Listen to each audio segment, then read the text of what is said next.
Okay, well, I'm going to switch my camera then, and I'm going to go to this. This is my camera, the camera that's down, and I'm going to point out exactly what I'll be painting again. It was a photograph that was sent to me of these two dogs snuggling, and I do think that I'll be able to get through it because 3/4 of that dog is white and almost all of that dog is white. So that's why I said, I think I could do this one.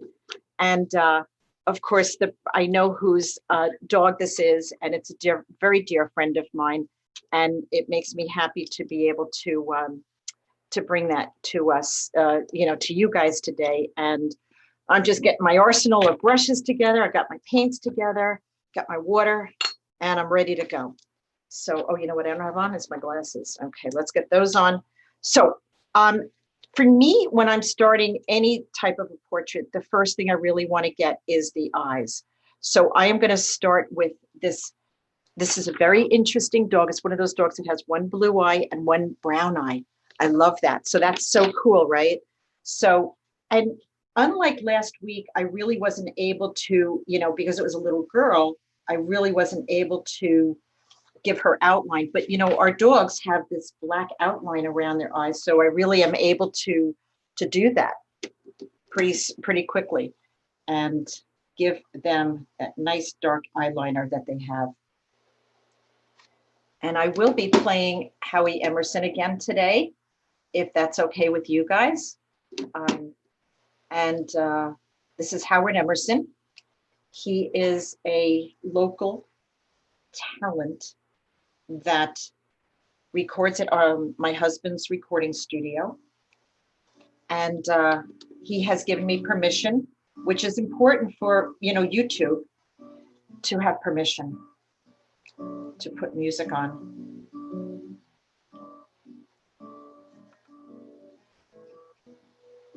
Of course, it's not going through a mixing board, so I'm so sorry, Howard. It's only going through my little speakers here and coming to everybody through Zoom. Now that blue eye is such a light color, so I'm just going to go ahead and put that in right now.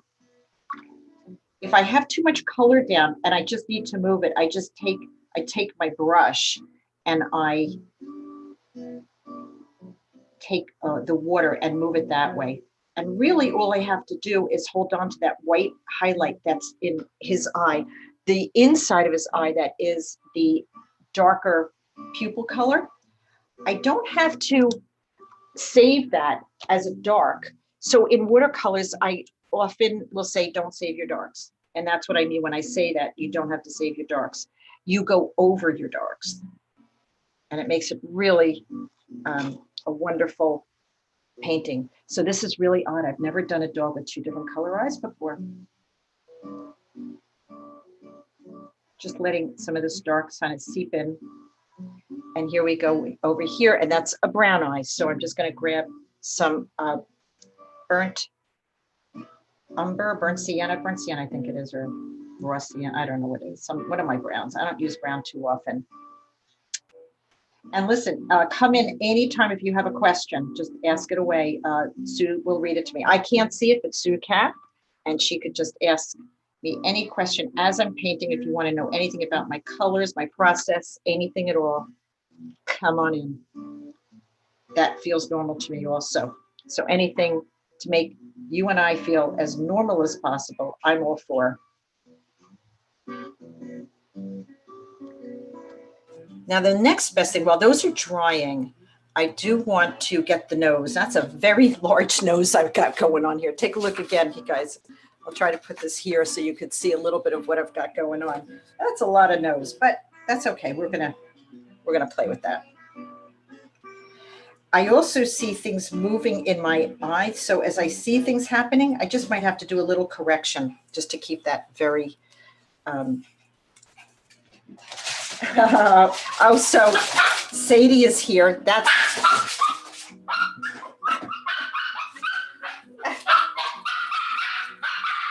Sadie? Okay, come here. I got my little rug right here. Come here. Okay, come here. Sadie is with me. Sadie is a Maltipoo. She's my niece's dog, And she just walked in the door, so she's very excited. So just stay, relax. I know you haven't seen me. I know, sweetheart. Okay. All right, let's get that nose. Okay. I got a little rug rat on my lap now. This will make it even more interesting to paint. Let's get that nose. That's really important. So with a dog's nose, there's a top part and then there's a part that comes down. And so we want to get those nostrils. Let me just see here a little bit more. So the nostrils are probably the darkest spot.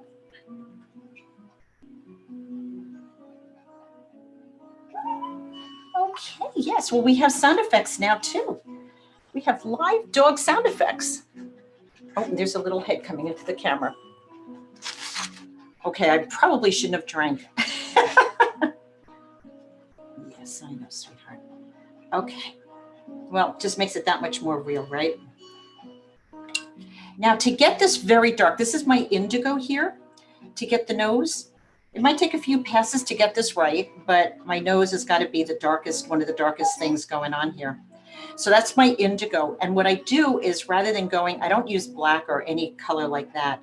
So what I'm probably going to do is just add what I call a little bit of secret sauce, which really comes down to a color that blends with other colors and gives you an opportunity to build a nice deep dark. So what that means to me is just feathering this out, just feathering it out, because that's sort of what's going on here.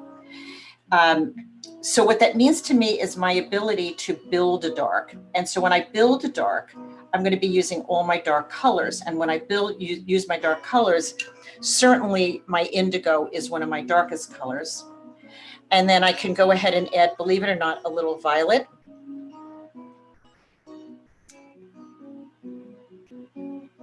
And this is how I build my darks. So and you'll be able to tell this and you'll understand what I'm saying when I say build a dark. So what happens with darks is, especially with blacks, is if you go outside, right, in a black shirt and black pants, let's say, and you let the sun hit it, you're going to have maybe a couple of different blacks. One might be more purple, one might be more bluish. You're going to see different colors going on. And so it's the dye, the pigments and whatnot that's going on. So the same thing holds true when I'm finding a black. When I'm looking to do a dark, I will do, here's my brown, right? That's a little brown in there. On top of my blue, I added a little pink because dogs' nose always have a little bit of pink in them. Jan, somebody noticed that you have new brushes. Yes, these were a gift. Well, thank you for noticing, whoever that was. Wow, you must know me pretty well. It was actually a gift from one of my students, and it is it was a whole set of brushes from Scurti, S-C-U-R-T-I. It was a whole set, and it's just sort of been sitting there, not me using it. And then there was a particular size that made a lot of sense for what I was doing. I was doing actually a portrait, a pet portrait for a commission.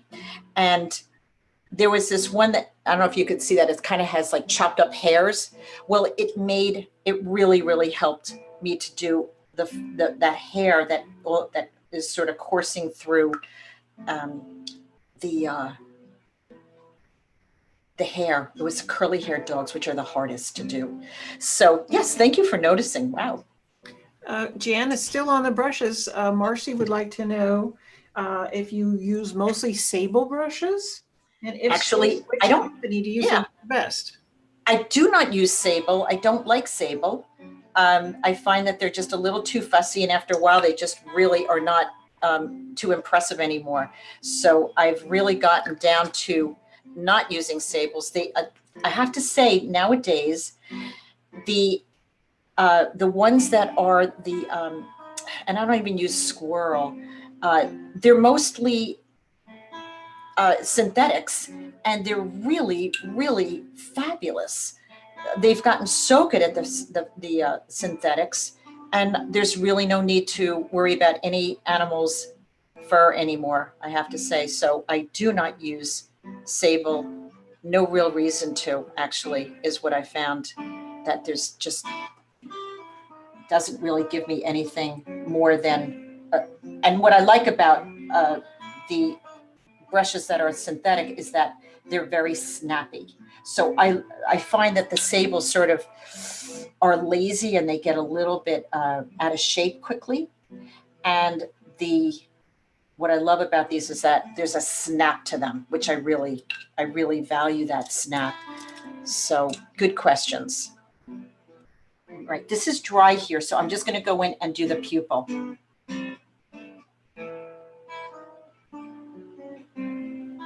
And I am going to hold on to that nice white highlight that's in his eye. I like to do eyes like in stages.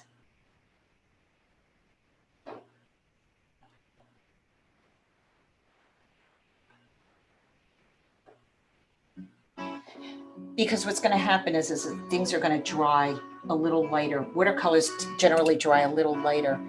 So you want to be able to just make sure that you could always go back and find a nice deep dark that you could build. So it might take a couple times to get them quite the color I want, but that's okay.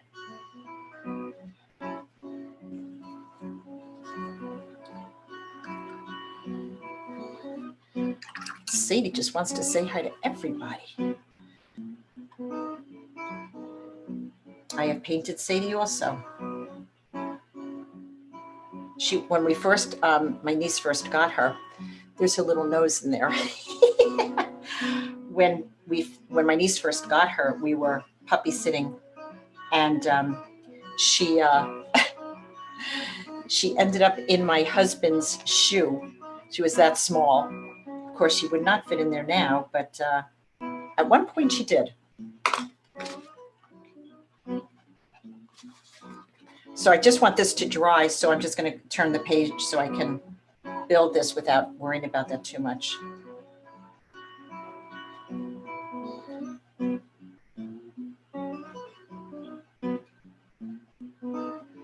I just don't want my hand hitting certain areas. Okay, there's a lot of movement here on the nose, but I think that's okay because I know I have to go darker and I have to build some more. So that's okay. I'm not done yet. So I remember taking a workshop with somebody once, and he called his dark that he makes his secret sauce. And that's sort of what I'm building here, is some secret sauce. Nice, deep, rich, dark colors. So I usually achieve secret sauce with indigo, my Van Dyke brown, not a color I use very often, my Van Dyke brown, and a nice deep violet.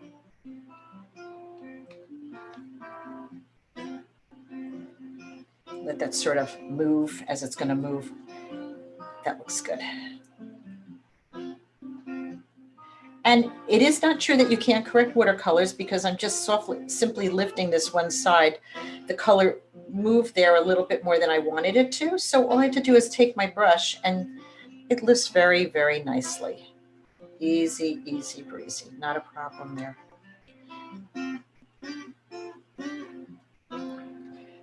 Okay, I'm going to want to get on this other dog's eye because I know the eyes are going to matter, and I know I could go pretty quick with their hair, so the eyes really take me the most amount of time. I had 2 Bijans at one point, and this was, I'd find them in a very similar way, always nose to nose. It was just the cutest. Lined together. It's such a sweet thing. Now this other eye looks very dark, so I'm just going to go super dark with this other eye.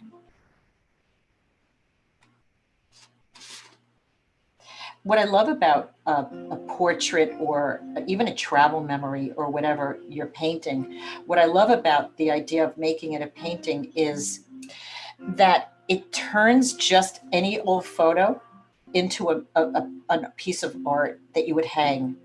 You normally wouldn't just take a photo like this and, hang it. But when you have it as a piece of artwork, it changes it. It changes your perspective of that moment.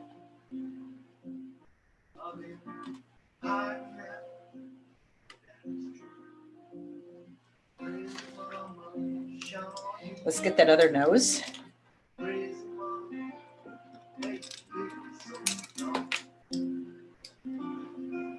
easy to lift. I just want to get the top of his nose to be that catch the light. So I could just lift that a little bit right there. Perfect. And then I could always go a little darker as need be.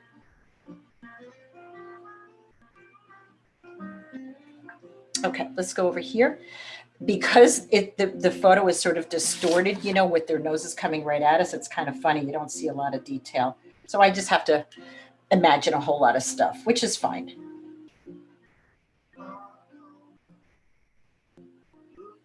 And it's about interpreting, you know, it's really about finding, well, this moved again. So I'm just going to lift this up with a dry brush. I'm using my dish mat here to just sort of give it a little lift because it's still wet and I want to come over here with the other nose and I don't want it to bleed into that. Soften this edge where the nose sort of comes into their little face.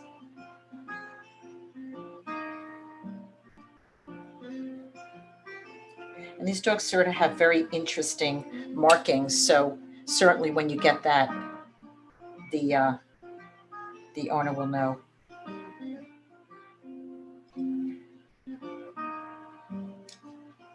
And after all, it's a painting, so you want to have it be painterly. You have the photo, so you just want a nice interpretation of that moment. And I chose these images to paint. I think I had mentioned last week that I was supposed to take a workshop, and of course it didn't run. And I ended up with all these photos that I had chosen that I really wanted to paint.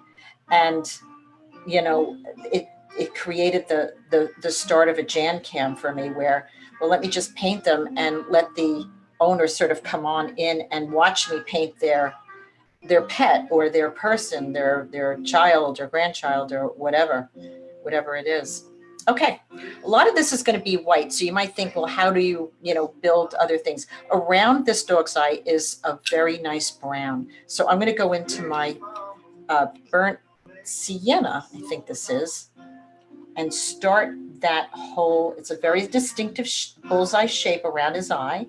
So you just kind of have to have a little bit of confidence to go in and make some of these marks.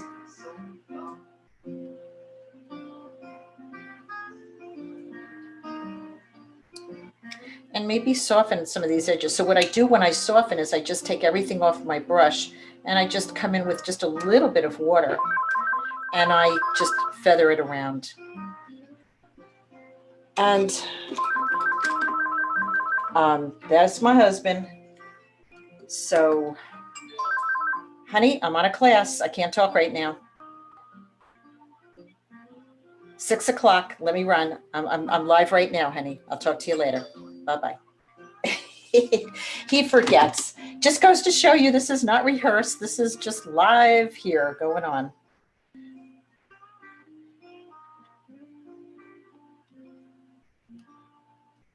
Get that corner even darker. I would use a little indigo to go a little darker in that corner right there. And that just blended so perfectly right there. And where you want to soften your edges, you just carry a little bit of water and the watercolor just moves. Got some marks right there. Just lift those off. Easy to fix a watercolor. It really is.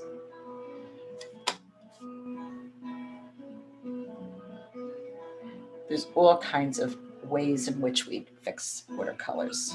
And I like that there's definitely, is the right word, a misnomer, a misconception that we can't fix a watercolor. I'm not a words person, but it sounds kind of right. That maybe a misnomer. Does that sound about right? Anyway, I hope I don't sound too dumb on this call. Misconception. How about that? I know I can't go wrong with by saying misconception. Corners of the eyes, we want to get a little bit of pink. Inside the corners of a dog's eyes are a little bit pink. So we just want to get a little bit of that in there.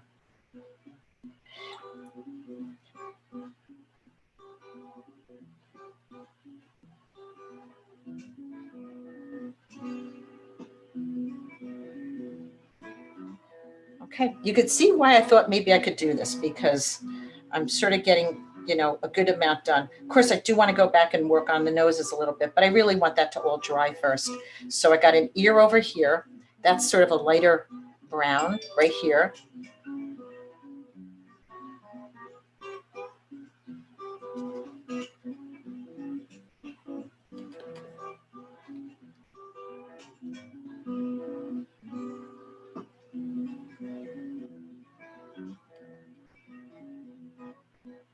And again, just soften any edges, maybe even with a slightly bigger brush that you just want to have.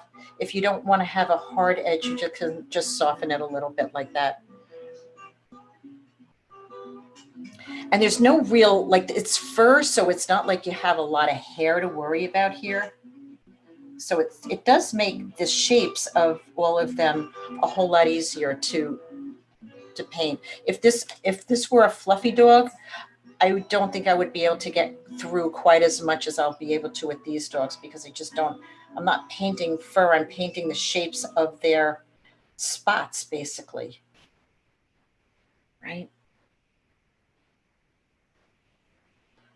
But I'm like, okay, nothing like putting a little pressure on myself.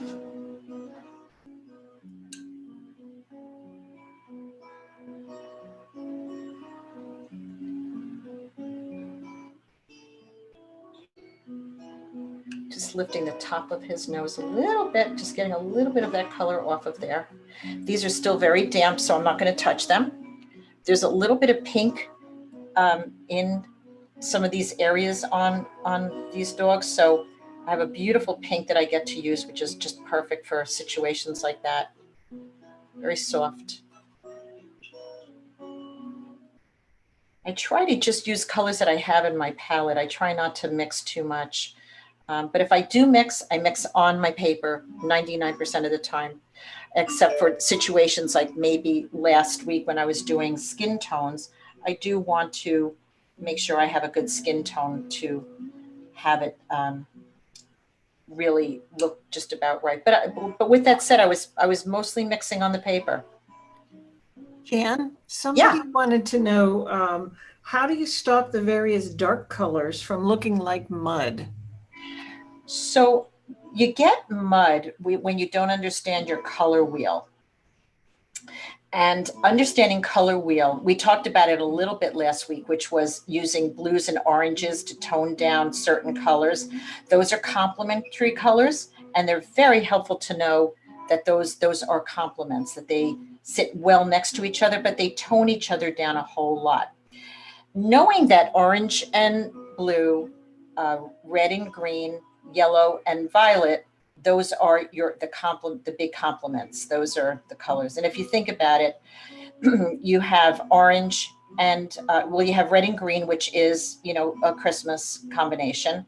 They sit well next to each other, but if you watch them, they do tend to, they sit next to each other very nicely, but they also will, if they touch in watercolor, they'll mix and they'll tone each other down. So your bright green will get a little bit softer and not as vibrant if you use a little red in it.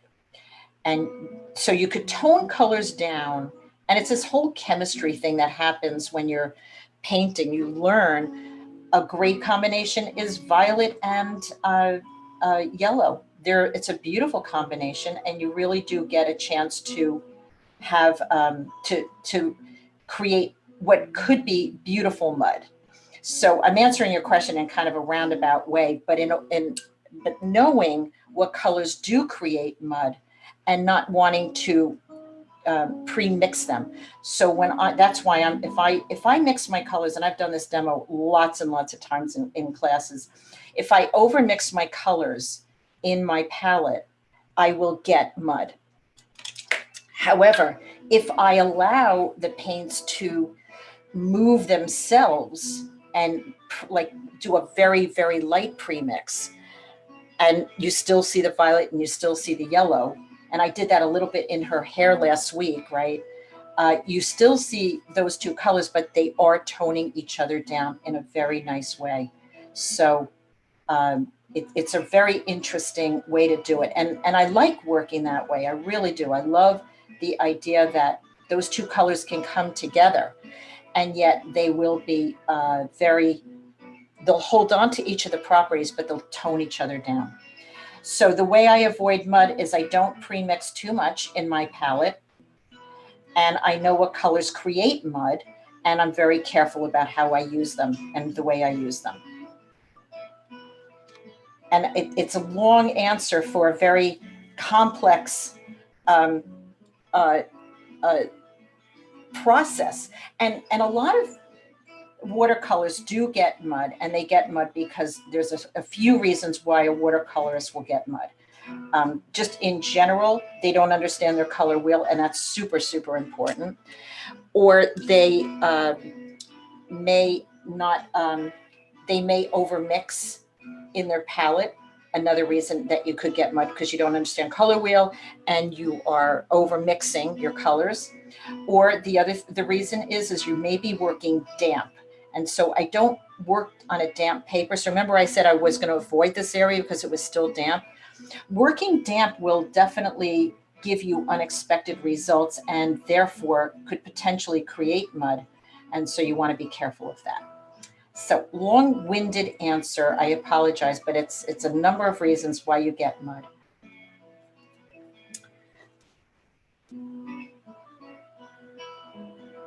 And it's trial and error. There's no real definitive way in which you avoid it except to practice it.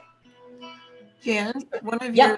your watchers said that she noticed that you have a YouTube video on the color wheel, which might help some people. Yes, I do. And thank you for reminding me about that. I do have a very, it's short, but it is pretty comprehensive. Oh, and Sadie's talking. Yes, I do. I have a lot of,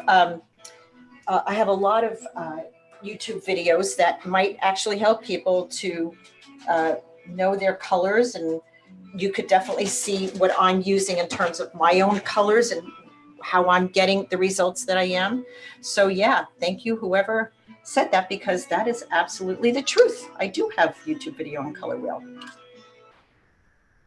And there's a lot of information out there. I think, when it comes to recognizing what it is you want your results to be is where you start really getting a definite feeling for what colors, what makes you happy, where you really want to put an emphasis.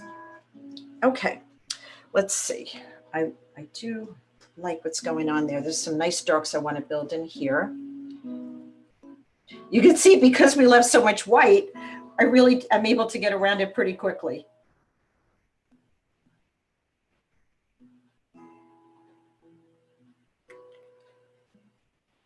I do run, I ran a basics class about a month ago, I want to say, and it was very good. And you know what, if I have enough people who are interested, I could do it again. I am in the process of putting a whole lot of my recordings of my classes up also. I don't know if my millennial Jen is on, but she's hard at working on all my requests and things like that.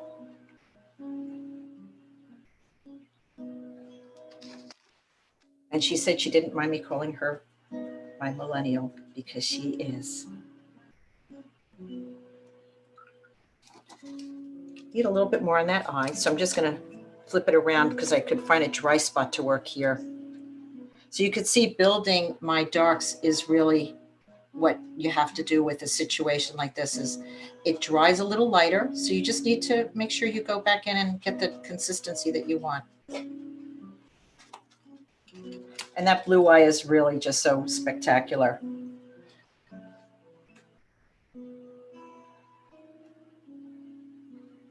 Let's see what we got here.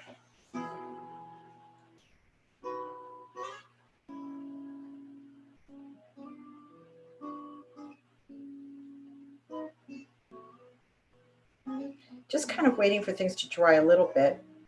I try to find areas that I can work on that allow other areas to dry and not over disturb anything. And watercolor is an interesting medium because it really is very much about lost edges and found edges. So we want to be sure we do find edges that we can lose and edges that we can find. I'm just going to get a little tissue. I just want to lift a little bit right here. Got a little darker than I wanted. Yeah, right there. Perfect.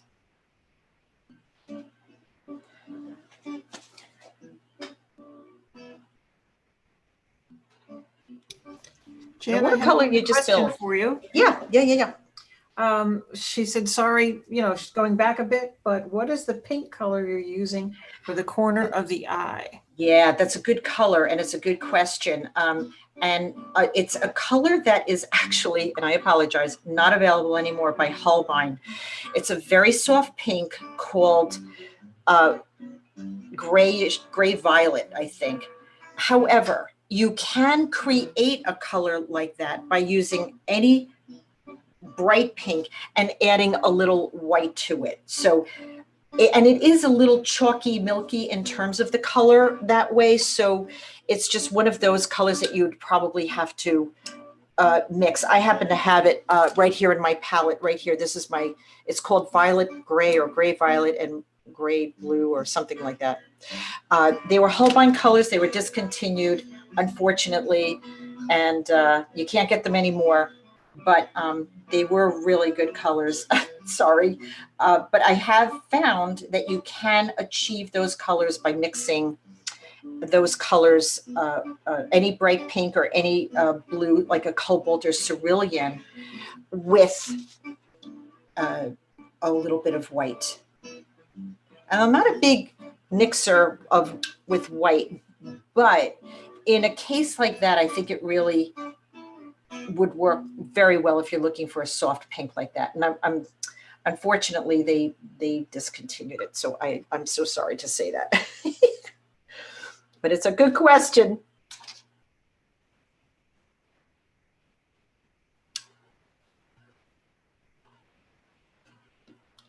Now, what I want to do is I want to build a little bit of a background, a little suggestion of a background.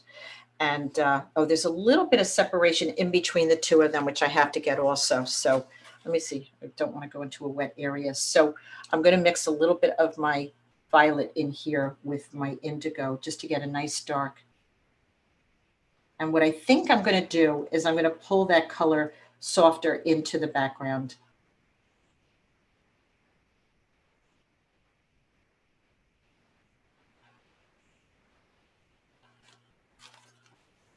So what I would call that is reverse definition. And what I mean by that is that basically the negative space between them is what actually created the edge for both of their faces.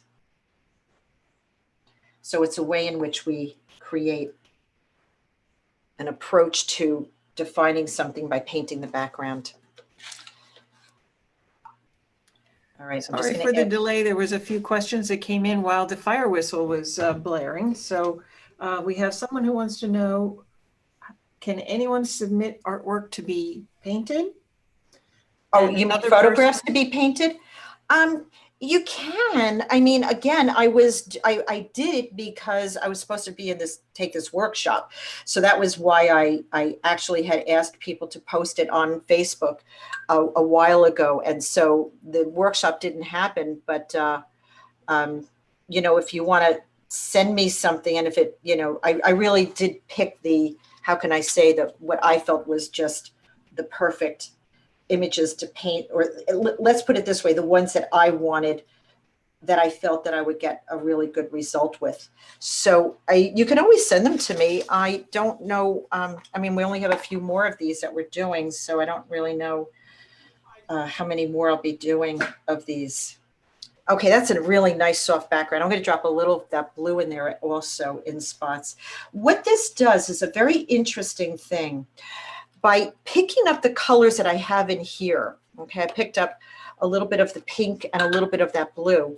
And what I'm doing now is I'm letting it roll. I'm just letting the colors sort of melt and move together. And what it does is it does what I call and is called bridging the palette.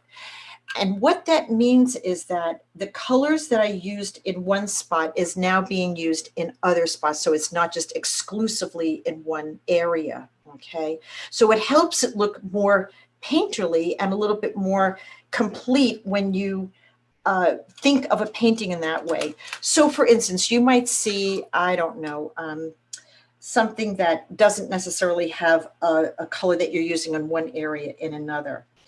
Well, meaning like maybe a violet. Maybe you see a violet in one area and you don't see it anywhere else.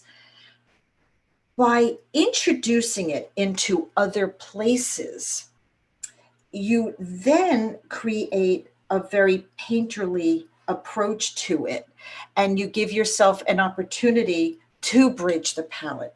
So for instance, if you have a red or a blue, you can easily drop in a little bit of violet, that violet, to give it a more complete look.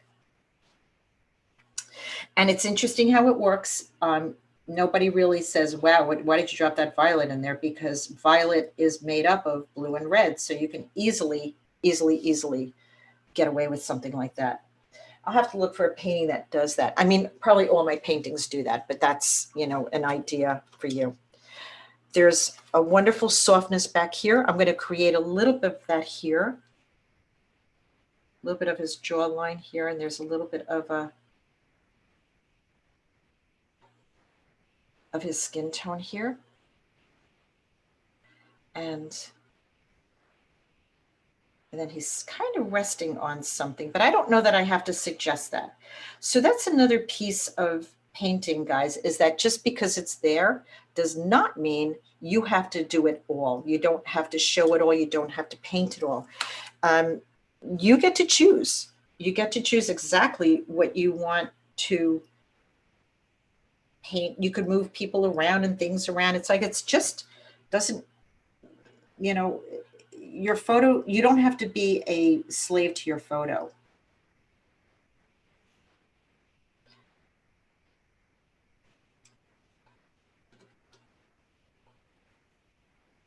And I find, you know, students do fall, you know, sort of prey to that quickly. Oh, but it's there. Oh, but that's what I see. And it's good to see stuff, but it's also really good to take away that which isn't serving your photo, you know, your painting. Areas that I may want to soften a little bit, just take my brush and just go in and just soften this area a little bit with a little bit of water. It doesn't have to be quite, he's sort of have a widow's peak. It's kind of cute. Very distinctive markings. So you want to be sure you get those when you're painting a portrait of a pet. That's what I look for, is distinctive markings. I did this pet portrait the other night, and the picture that they sent to me, I could not see the dog's eyes. And I'm like, well, so what color are those eyes? Because it didn't make sense. It's like his fur was covering him up. And so I'm like, I really need to see those eyes. And it turned out that the eyes were a hazel color. And I'm like, oh man, it would have been a shame to miss that.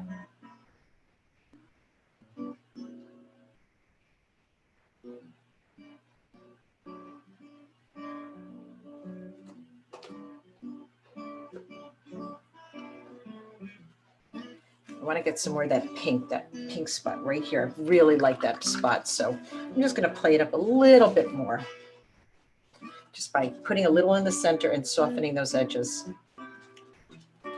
So watercolor is a lot about hard edges and soft edges. So how you control those and how you feel about them, and, you know, where you find lost edges and where you find soft edges, lost and found, hard edges. You know, there's some hard edges and soft edges. And that's really such a big part of, to me, watercolors, is where you're comfortable doing that.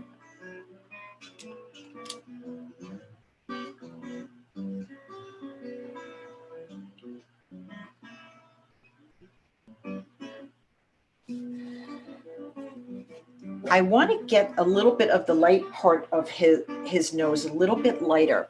And so I'm going to use a nice trick that I have. And that is, if I could find it, a Mr. Clean magic eraser. So Mr. Clean, little piece, I'm just dipping it in my water, and I can lift with that any area that I need to soften or lift back to the paper. That's a good one. That's a good one. It is not true you can't control or fix a watercolor.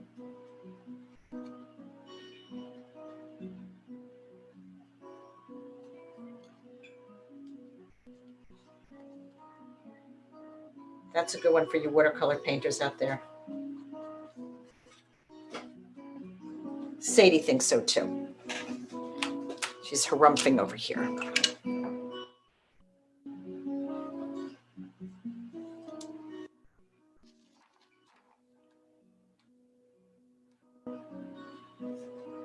Some people get a little nervous when they see things blossoming out, but I kind of like that about watercolors. In fact, I love that about watercolors. So I look to have that happen wherever I can, and then sort of see if I need to control it or if I could just let it go. In that case, it just blossomed out so beautifully. I don't want to touch it.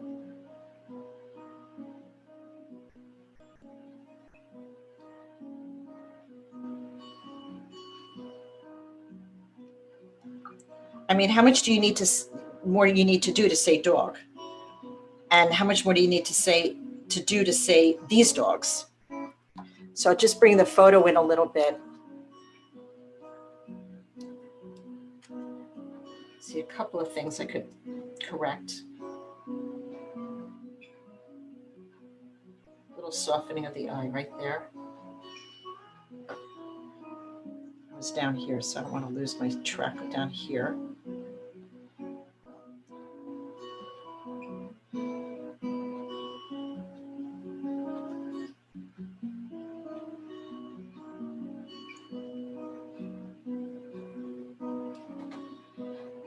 Honestly, guys, I just don't know how much more I really want to do. What time is it?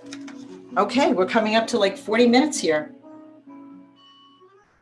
To me, I could spend a lot of time perfecting this, but I don't necessarily think it'll make a better painting. And that's where you have to sort of find your own way with that, is how much do you need to do to have it be a painting and have it be painterly and have it be something that you get across the information that you want to get across without overdoing it. I see very, very, very realistic paintings going on. And listen, I that is just not me. I'm just not about that. I never was. I feel, you know, and this is not to say anything wrong with it. It's just not what I feel why I want to paint. I want to paint to interpret and to have an interpretation of this moment. I don't want an exact replication because I feel you have the photo. What do you need anything more for? If you like the photo so much, what would a high realism photograph of painting get you? So that's just my take. It doesn't make me right and anybody else wrong. It's just my take on it and how I feel about why I paint the way I do. And it's important to know why you paint the way you do, or why there's so much room for so many different types of styles out there.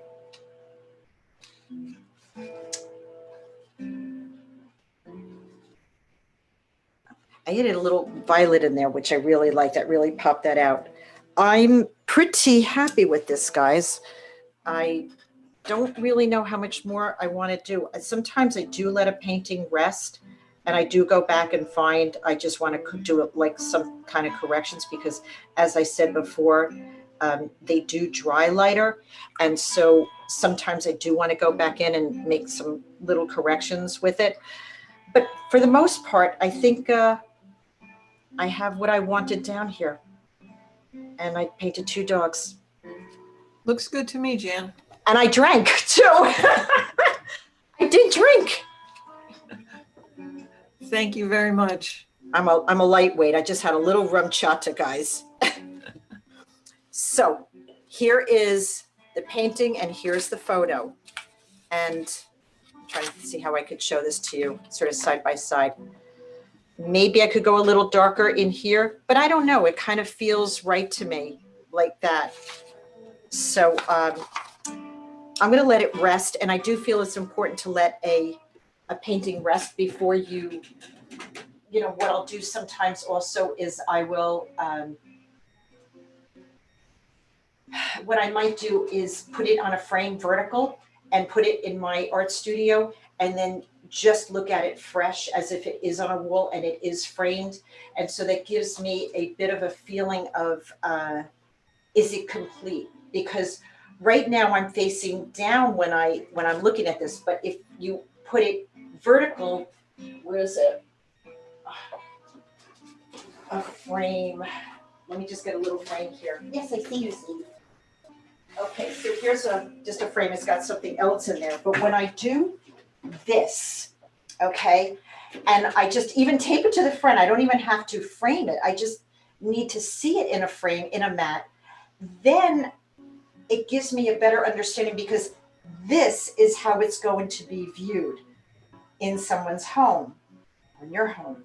And so I like to take that extra time before I hand over a commission and just have it hang vertical on a frame. I'll just tape this right to whatever I have and see if it needs anything else. Because when we're painting 2 inches from our noses, right?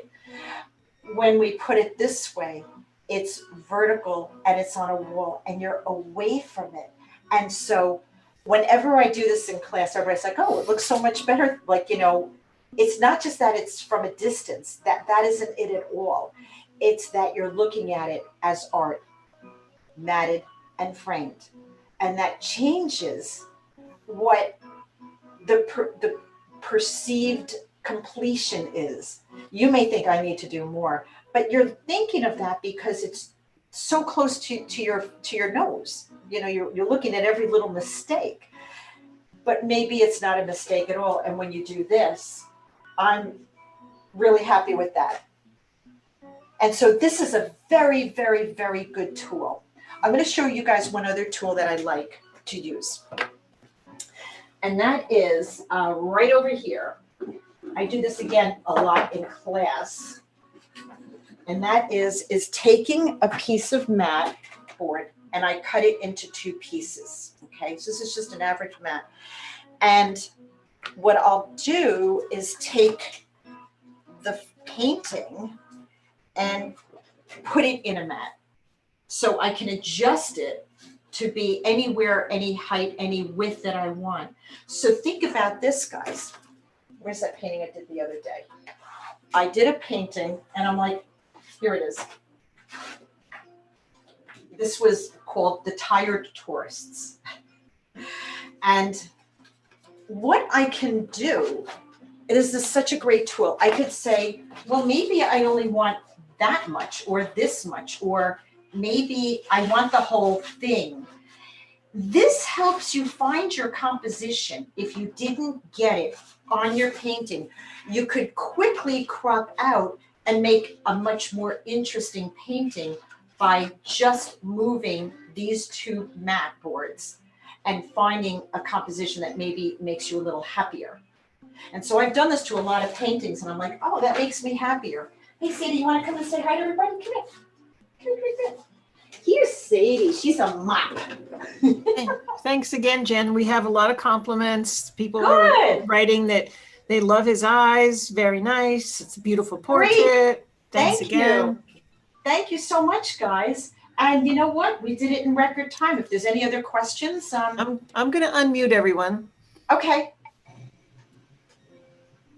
There you go. So if anybody's on Zoom and wants to ask their own question, now's the time.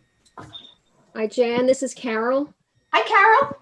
Can you please describe the violet paints that you use? You say you use violet, but which ones? So I have a lot of violets. It's one of those things that I just use a ton of. And I have, I've got a bluish violet, I got a reddish violet. In fact, better yet, let me get, on my website also is a free download of my palette. This is my palette. And so you can actually go right onto my website. It says free templates or free something. And you can see and download and print out exactly my colors, the brand name, and the name of the color itself. Wonderful, thank you. Yeah, my pleasure, Carol. Thank you for asking. And I'm going to say goodbye. Thank you for coming. Next week, we'll see what we're going to do. Thank you. Thanks for coming in. Thanks for visiting.